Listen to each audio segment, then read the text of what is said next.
할렐루야. 오늘이 며칠째일까요? 치유의 집? 네? 10일째입니다. 오순절 성령님이 강림하신 날. 오늘 밤에도 하나님께서 크신 사랑과 은혜와 능력을, 성령의 충만함을, 성령님을 체험할 수 있도록 역사해 주시기를 오늘 새벽에 꼭 기도해 주시기 바랍니다. 북이스라엘 여호람 왕은 아람의 왕 하사엘과 전쟁 중에 있었습니다. 그러다가 부상을 당합니다. 부상을 당한 것을 치료하려고 이스라엘로 돌아왔습니다. 이 이스라엘은 평화지대입니다. 갈멜산 바로 밑에 아주 드넓은 이스라엘 평화가 있습니다. 여기에 북이스라엘이 겨울에 거하는 왕궁이 있었습니다. 바로 여기에서 쉬면서 치료를 받고 있었던 것입니다. 자, 이제 예후가 이스라엘 왕으로 기름 부음을 받은 다음에 반역을 철저히 감추고 부상당한 여호람에게로 이제 이스라엘로 올라갑니다. 15절 말씀 보시면, 만약 여기 있는 장군들이 나와 뜻을 같이 한다면 아무도 이 성읍을 빠져나와서 이스라엘에 있는 요람 왕에게 알리지 마십시오 라고 말한 다음에 병거를 끌고 이스라엘로 올라갑니다. 요람이 그곳에 누워 있었고 유다의 아하시아 왕은 요람을 문병하려고 벌써 거기 와 있었습니다. 16절 말씀을 보시면 유다의 왕 아하시아는 요람을 보러 내려왔다라고 표현하고 있는데, 내려온 곳이 아니라 예루살렘에서 북쪽으로 올라간 것입니다. 이스라엘 망대에서 파수꾼이 보니까 예후의 군대가 오는 것을 보고 웬 군대가 오고 있습니다 라고 외쳤습니다. 그러자 요람이 말합니다. 기마병을 보내어 그를 만나 평화의 소식이냐고 물어보아라. 전쟁에서 승리의 소식이냐, 이것을 물어보라고 하는 겁니다. 첫 번째, 두 번째를 보내도 다시 돌아오지 않는 것입니다. 돌아오지 않습니다 라고 보고하니까 이제 요람이 직접 가고자 병거를 준비하라고 말합니다. 병거를 준비하니 이스라엘 왕 요람과 유다 왕 아하시아가 각각 자기의 병거를 타고 예후를 만나러 가는데, 예후를 어디서 만나는고 하면 이스라엘 사람 나봇의 땅에서 그를 만나게 되어줍니다. 요람이 예후를 보고 예후 장군, 평화의 소식이요 하고 물었습니다. 22절에 요람이 이렇게 대답합니다. 요람이 예후를 보고 이르되 예후야 평안하냐 하니 대답하되 내 어머니 이세벨의 음행과 술수가 이렇게 많으니 어찌 평안이 있으랴 하더라. 이세벨이 저지른 음행과 마술 행위가 극에 달하였는데 어찌 평화가 있을 수 있겠습니까? 이 말을 듣자 요람이 눈치를 채고 반역이요 라고 말합니다. 예후가 힘껏 활을 당겨 요람의 등을 겨누어 쏘자 화살이 가슴을 관통하고 병거리에 엎드러지게 되어줍니다.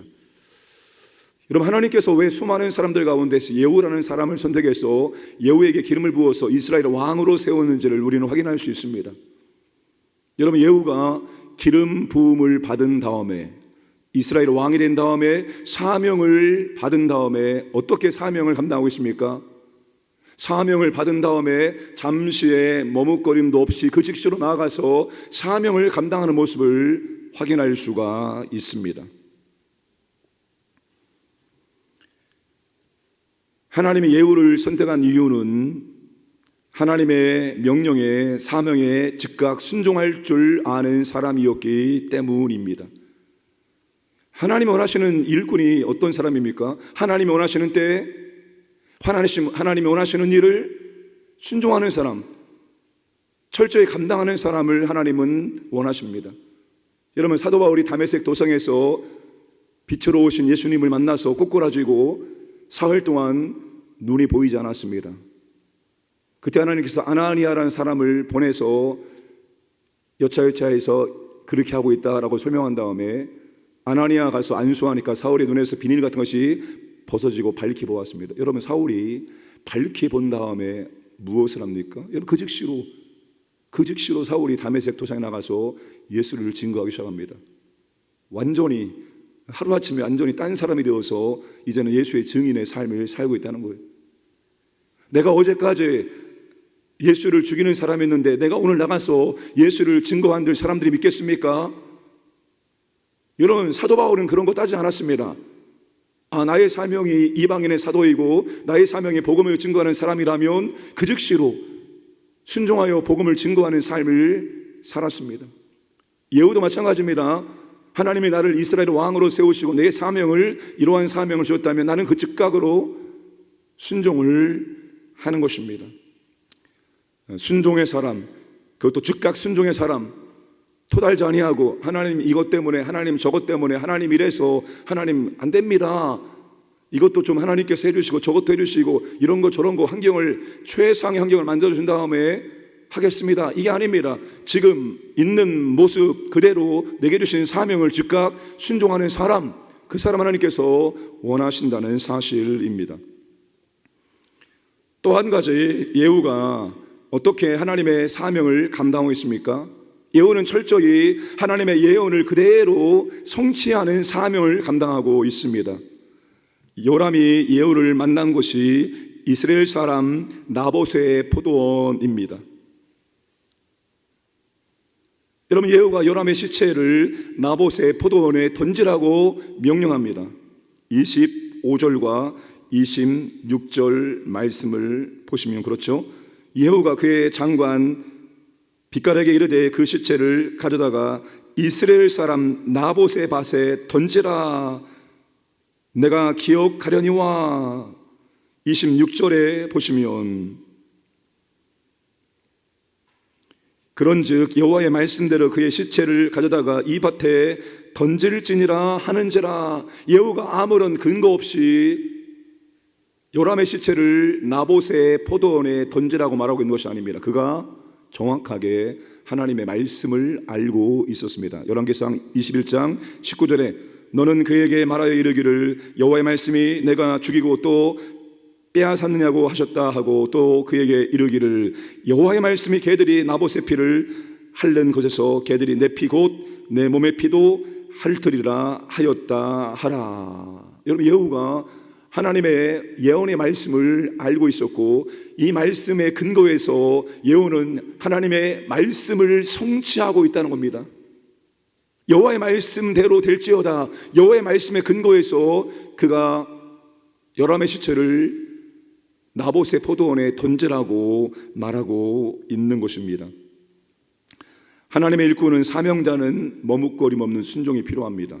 그런데 그 순종은 자기 만족을 위한 순종이 아니라 하나님의 말씀을 성취하는 순종입니다.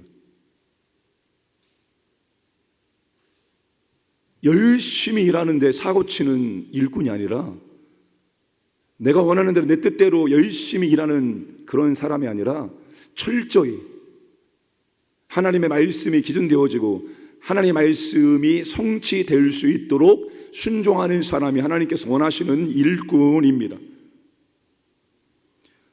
저와 여러분들은 사명자로 부름받았는데 우리가 감당할 사명이, 여러분, 하나님의 말씀을 우리의 삶으로 진리임을 입증하는 것입니다. 하나님이 치유의 말씀을 주었다면 이 치유의 말씀이 시대를 초월해서 그리스도의 십자가의 구속의 근거에서 오늘도 하나님의 치유가 임할 수 있다는 것을 우리의 삶으로, 우리의 믿음으로, 우리의 순종으로 보여주는 거예요. 보여주는 거. 하나님이 당신의 말씀을 누구를 통해서 이루어 가십니까? 하나님의 사람들. 저와 여러분들을 통해서 하나님의 말씀을 이루어 가시는 것입니다. 그러니까 사명자는 철저히 하나님의 말씀이 기준되어지고 하나님의 말씀을 삶으로 이루는 삶을 살아가야 되는 것입니다. 그러려면 어떻게 됩니까? 하나님 말씀 알아야죠. 배워야죠. 그리고 그 말씀이 진짜로 진리다, 진리, 사실이 아니라, 사실은 어떤 시대는 맞지만 어떤 시대는 안 맞는 거예요. 그러나 진리는 모든 시대를 초월해서 어제나 오늘이나 동일하신 예수 그리스도, 그분의 말씀이기 때문에 시대를 초월해서 진리는 맞는 것입니다. 그것을 우리의 삶으로 입증해내는 것입니다. 진짜 하나님 말씀이 살아있네, 진짜 말씀이 능력있네, 진짜 하나님 말씀이 권세있네, 이걸 우리의 삶으로 입증하는 게 오늘 저와 여러분의 사명입니다. 사랑하는 여러분, 그 사명을 여러분의 온 몸으로 감당하시기를 주님의 이름으로 축복합니다. 여러분, 사명자로 살 때 억울한 일을 당할 수 있을까요, 없을까요? 사명자로 살 때 억울한 일을 당할 수 있을까요, 없을까요? 있습니다. 있습니다. 근데 여러분 꼭 기억하시기 바랍니다. 하나님께서 다 갚아주신다입니다. 자, 오늘 9장에서 두 번 말하죠. 자, 7절, 9장 7절 말씀을 함께 읽겠습니다. 너는 내 주 아합의 집을 치라. 내가 나의 종 곧 선지자들의 피와 여호와의 종들의 피를 이세벨에게 갚아주리라. 26절 말씀, 여호와께서 말씀하시기를 내가 어제 나봇의 피와 그의 아들들의 피를 분명히 보았노라. 여호와께서 또 말씀하시기를 이 토지에서 내게 갚으리라 하셨으니, 하나님이 갚아주신다입니다. 악인들의 형통은 잠시입니다. 잠시.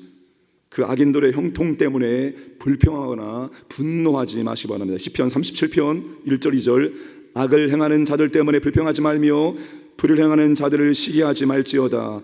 그들은 풀과 같이 속히 배임을 당할 것이며 푸른 채소같이 쇠잔할 것이미로다. 하나님의 때까지 하나님이 회개할 수 있는 기회를, 시간을 허락하실 뿐이지, 하나님의 시간이 차면 악인들은 반드시 하나님의 심판을 받을 것입니다. 하나님은 우리의 억울함을 갚아주시는 하나님이십니다. 그러므로 우리가 사명자로 살을 때 억울한 일이 생겼을 때 그 억울함을 내가 한번 해결해보자, 내가 싸우고 그렇게 할 필요가 없습니다. 잠잠히 하나님을 바라보며 하나님께 아뢰면 하나님이 하나님의 때에 모든 억울함을 갚아주시고 하나님의 심판할 자를 심판하실 줄로 믿으시기를 주님의 이름으로 축복합니다.